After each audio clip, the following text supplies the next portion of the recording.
Dear students, this is Praveen Kumar Agrawal from Management Department, Rotary Institute of Management and Technology, Chandosi, welcomes you in my today's lecture of Principles of Economics. In today's lecture, we will discuss the concept of total product, average product, and marginal product, and relations among these three concepts. जैसा कि previous lecture में हमने discuss किया था about the theory of production क्या होता है, different factors of production क्या होते हैं, लैंड, लेबर, कैपिटल, एंटरप्रेन्योर, इनके बारे में एक डिटेल्ड स्टडी हमने की थी। इसके साथ साथ प्रोडक्शन फंक्शन क्या होता है, इसको भी हमने स्टडी कर लिया था। आज के लेक्चर में हम टीपी, एपी और एमपी के कॉन्सेप्ट को स्टडी करेंगे। तो पहले हम बात करते हैं about the total product, TP, that is the short form of total product.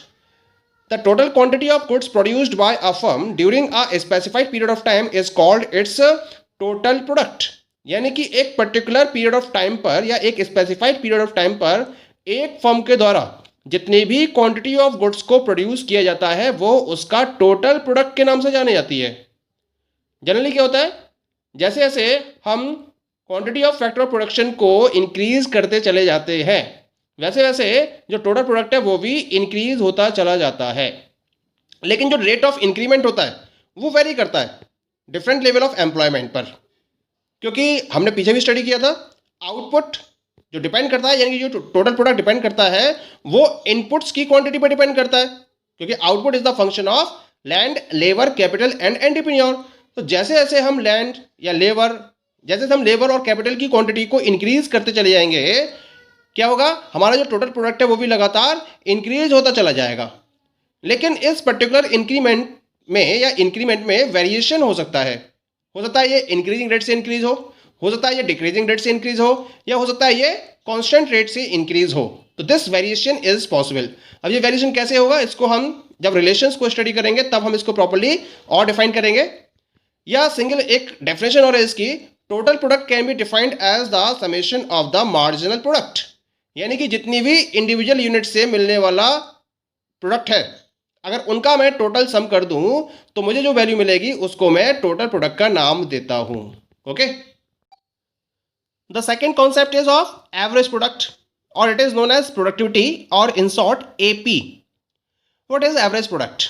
जैसा कि हम एवरेज को कैलकुलेट करने के लिए टोटल को नंबर ऑफ यूनिट से डिवाइड करते हैं, तो यहां भी हम क्या करेंगे, एवरेज प्रोडक्ट को डिटरमाइन करने के लिए टोटल प्रोडक्ट को number of units of variable factor से डिवाइड करेंगे। It means average product of a factor is the total product divided by the total number of units of a variable factor. Formula दे रखा है यहां पर, मैंने इसका लिखा हुआ है average product is equal to total product divided by number of units of variable factor. Average product of workers determines the competitiveness of one's product in the market. यानी कि कोई भी फर्म जब एवरेज प्रोडक्ट को calculate करती है तो उसके बेसिस पर मार्केट में अपने प्रोडक्ट की कॉम्पिटिटिवनेस को डिटरमाइन कर सकती है कि पर यूनिट प्रोडक्ट उसे कितना मिल रहा है। पर यूनिट प्रोडक्टिविटी को कैलकुलेट करके प्रोडक्ट की कॉम्पिटिटिवनेस को प्रॉपर्ली डिटरमाइन किया जा सकता है with the help of average product. Point is clear? The third one is the marginal product. Marginal product क्या होता है? जैसा मार्जिनल हमने स्टडी किया था, मार्जिनल मींस एडिशनल यूनिट को अगर, यानी कि वेरिएबल फैक्टर की एडिशनल यूनिट को अगर इंक्रीज किया जाता है तो उसकी वजह से टोटल प्रोडक्ट में जो चेंज होगा उसको हम मार्जिनल प्रोडक्ट का नाम देते हैं। Change in total due to additional change, additional change की वजह से टोटल में जो चेंज होता है वो मार्जिनल कहलाता है। क्योंकि प्रोडक्ट की बात कर रहे हैं, इसका मतलब अगर हम एक वेरिएबल फैक्टर की सिंगल यूनिट को इंक्रीज करते हैं तो उसकी वजह से टोटल प्रोडक्ट में जो चेंज होगा that is known as the marginal product. तो definition is written here, MP of a factor is the addition to the total product by the employment of an extra unit of a variable factor. Point is clear? एक example से हम इसको properly समझ सकते हैं। जैसे suppose कि 9 workers को एम्प्लॉयड किया गया और उनका जो टोटल प्रोडक्ट है वो 10,000 यूनिट्स के बराबर है। इसका एक वर्कर और ऐड की गई, टोटल कितने वर्कर्स हो गए? 10 वर्कर्स, और उनका जो टोटल प्रोडक्ट काउंट हुआ दैट वाज 10,500 यूनिट्स। इसका मतलब जो 10th वर्कर को ऐड किया गया उसकी जो मार्जिनल प्रोडक्टिविटी है या जो उसका मार्जिनल प्रोडक्ट है that is equal to total product of 10 workers that is 10,500 and total product of 9 workers that is 10,000 minus किया, you are getting the value equal to 500 units. ये 500 यूनिट्स क्या हो गई, ये उस 10th वर्कर की marginal productivity को represent करता है।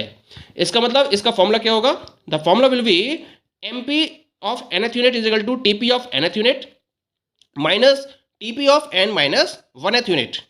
यानी कि nth यूनिट के मार्जिनल प्रोडक्ट को कैलकुलेट करने के लिए nth यूनिट के टोटल प्रोडक्ट में से n माइनस 1th यूनिट के टोटल प्रोडक्ट को सब्ट्रैक्ट करना होगा। पॉइंट क्लियर हो गया। ऑल्टरनेटिवली हम इसके एक फॉर्मूले को और ड्राइव कर सकते हैं, यानी कि अगर एडिशनल यूनिट सिंगल ना होकर एक से ज़्यादा होंगी तो उस केस में आपको ये फॉर्मूला यूज करना पड़ेगा। The formula is marginal product is equal to delta TP upon delta Q, जहां डेल्टा TP क्या है, change in total product, and delta Q is equal to change in number of units. इसका मतलब definition क्या बनेगी, marginal product can be defined as the ratio of change in total product and change in total output. Point is clear? In this way you can define the marginal product. Now we will define the relationship among TP, AP and MP. यानी कि total product, average product और marginal product में relation को हम एक particular table के medium से represent कर सकते हैं। किस तरह से रिप्रेजेंट करेंगे इसको, तो यहाँ मैंने एक आपके सामने टेबल रिप्रेजेंट कर रखी है, जहाँ मैंने इसको 4 कॉलम्स में डिवाइड किया है। The first column is representing units of labour, that is the variable factor of production. Second one is the total product. Third column is representing average product and fourth is representing marginal product. Okay, now come to the unit of labour. यहाँ unit of labour क्या है, लगातार increase हो रही है, 1 2 3 4 5 6 7 8 labour तक मैंने इसको इंक्रीज किया है, एक्सपेंड किया है। अब हम बात करते हैं फर्स्ट यूनिट के टोटल प्रोडक्ट की। जब फर्स्ट यूनिट को एम्प्लॉय किया गया then total product was 50 units. Second unit के साथ टोटल प्रोडक्ट हो गया 90 यूनिट्स। थर्ड यूनिट के साथ 120 यूनिट्स, फोर्थ के साथ 140 यूनिट्स, फिफ्थ के साथ 150 यूनिट्स, 6 पर ये कांस्टेंट हो गया और 7 से टोटल प्रोडक्ट डिक्रीज होने लगा, it becomes 140, then at the 8th unit it becomes 120. Okay, now calculate the value of average product. कैसे डिटरमाइन करेंगे, एवरेज प्रोडक्ट का फॉर्मूला होता है total product divided by number of units of variable factor. तो 50 divided by 1 that is 50। Second case में 90 divided by 2 that is 45। Third case में 120 divided by 3 that is 40। 144 upon 4 that is 35। 150 upon 5 that is 30। Then 150 upon 6 that is 25, 140 upon 7 20, 120 upon 8 that is 15। तो यहाँ हम क्या देख रहे हैं, एवरेज प्रोडक्ट की वैल्यू लगातार क्या हो रही है, डिक्रीज हो रही है। पहले 50, फिर 45, फिर 40, फिर 35, इस तरह से कांस्टेंट वे में एवरेज प्रोडक्ट की वैल्यू डिक्रीज होती चली जा रही है। क्लियर। अब बात करते हैं मार्जिनल प्रोडक्ट की। मार्जिनल प्रोडक्ट के लिए क्या करना पड़ेगा, जैसे फर्स्ट यूनिट का है टोटल प्रोडक्ट है 50, तो मार्जिनल प्रोडक्ट भी इतना ही रहेगा। अब जब एक यूनिट ऑफ लेबर इंक्रीज कर रही है 1 से 2, तो टोटल प्रोडक्ट में चेंज कितना हुआ, 90 माइनस 50 यानी कि 40। तो this is the marginal product of second unit. अब थर्ड यूनिट का मार्जिनल प्रोडक्ट किसके बराबर होगा, 120 minus 90 that is 30। Fourth unit का कितना होगा, 140 minus 120 that is 20। Fifth unit का 150 minus 140 that is 10। Six unit पर कितना होगा, 150 minus 150 that is equal to 0। This is the point of satisfaction, यानी कि यहां पर जो प्रॉफिट होगा that is maximum. 140 minus 150 that is minus 10, 120 minus 140 that is minus 20। तो इस तरह से क्या मिल रहा है आपको, मार्जिनल प्रोडक्ट की वैल्यू मिल रही है। मार्जिनल प्रोडक्ट क्या हो रहा है, लगातार डिक्रीज हो रहा है। पहले 50, 40, 30, फिर ये अपने 0 पॉइंट पर पहुंच जाता है, यानी कि ये 0 हो जाता है। और 0 कब होता है, जब टोटल प्रोडक्ट क्या है, अपने मैक्सिमम वैल्यू पर है। और मैक्सिमम वैल्यू कितनी है टीपी की, 150, और यहाँ एमपी कितना हो गया, 0। और जब मैक्सिमम वैल्यू पर पहुंच जाता है उसके बाद टीपी क्या होता है, लगातार डिक्रीज हो रहा है, जिसकी वजह से मार्जिनल प्रोडक्ट किस में पहुंच जाता है, नेगेटिव में पहुंच जाता है। It becomes -10 -20। तो एक रिलेशन आपको दिखाई दे रहा है कि जैसे जैसे हम नंबर ऑफ वेरिएबल फैक्टर के यूनिट्स को इंक्रीज करते चले जा रहे हैं, टोटल प्रोडक्ट पहले तो इंक्रीज हो रहा है, फिर ये अपने मैक्सिमम पॉइंट तक पहुंच जाता है और उसके बाद ये डिक्रीज होना स्टार्ट हो जाता है। एवरेज प्रोडक्ट क्या हो रहा है? एवरेज प्रोडक्ट लगातार डिक्रीज हो रहा है। ओके, और मार्जिनल प्रोडक्ट क्या है?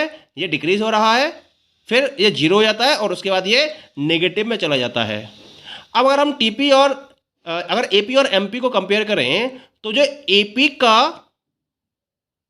डिमिनिशिंग रेट है, यानी कि एपी स्टार्टिंग में क्या हो रही है, एमपी में डिक्रीमेंट एपी से ज़्यादा है। क्लियर? ये आपको लगातार दिखाई दे रहा है, एमपी का जो डिक्रीमेंट है वो एपी के डिक्रीमेंट से ज़्यादा है। जब एपी 50 है, एमपी 50 है, एपी 45 तो एमपी 40, एपी 40 तो एमपी 30, यानी कि एमपी का decrement, rate of decrement AP के रेट ऑफ डिक्रीमेंट से ज़्यादा है। ये तो एपी और एमपी की बात हो गई। अगर मैं टीपी और एमपी को कंपेयर करूं तो जैसे जैसे टीपी इंक्रीज हो रहा है वैसे वैसे एमपी क्या हो रहा है, डिक्रीज हो रहा है, लेकिन ये पॉजिटिव रहता है। इसका मतलब ये हुआ कि जो टोटल प्रोडक्ट है वो डिक्रीजिंग रेट से इंक्रीज हो रहा है। फिर ये अपने मैक्सिमम पॉइंट पर पहुंचता है और जब टीपी मैक्सिमम होता है तब एमपी की वैल्यू कितनी हो जाती है? एमपी की वैल्यू 0 हो जाती है। क्लियर?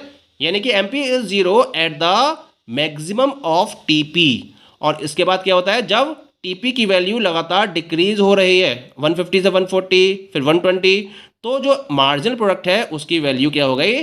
नेगेटिव हो गई। So this is the relation among TP, AP and MP. That is clear? Now we move towards the next topic, that is the laws of production. यह हम प्रोडक्शन के laws को study करेंगे और in laws of production को मैंने दो categories में डिवाइड करा है। हमें different laws of production study करें हैं on the basis of the these two categories. सबसे पहला है रिटर्न टू अ फैक्टर और दूसरा है return to a scale. Return to a factor का मतलब क्या होगा? क्योंकि आपके पास डिफरेंट फैक्टर्स अवेलेबल है, लैंड, लेबर, कैपिटल, एंटरप्रेन्योर। अगर इन चार फैक्टर्स में से किसी एक फैक्टर को आप वेरिएबल करते हो और बाकी सारे फैक्टर्स को फिक्स्ड रखते हो तो इसके बेसिस पर जो फैक्टर रेशियो का वेरिएशन होता है उसको हम स्टडी करते हैं। तो ये हम स्टडी करेंगे under the law of variable proportion. और दूसरा है return to the scale. Return to the scale का मतलब है जब सारे फैक्टर्स वेरिएबल होते हैं। ओके, तो इसमें क्या होगा? फैक्टर रेशियो क्या हो जाएगा? ये कांस्टेंट हो जाएगा। और इस केस में हम जो स्टडी करेंगे उसका नाम है laws of return to scale. Law of variable proportion short period of time के लिए स्टडी किया जाता है, जबकि laws of return to scale long period of time के लिए स्टडी किए जाते हैं। Point is clear? तो इन लॉज को हम नेक्स्ट लेक्चर में वन बाय वन स्टडी करेंगे। Okay, thank you.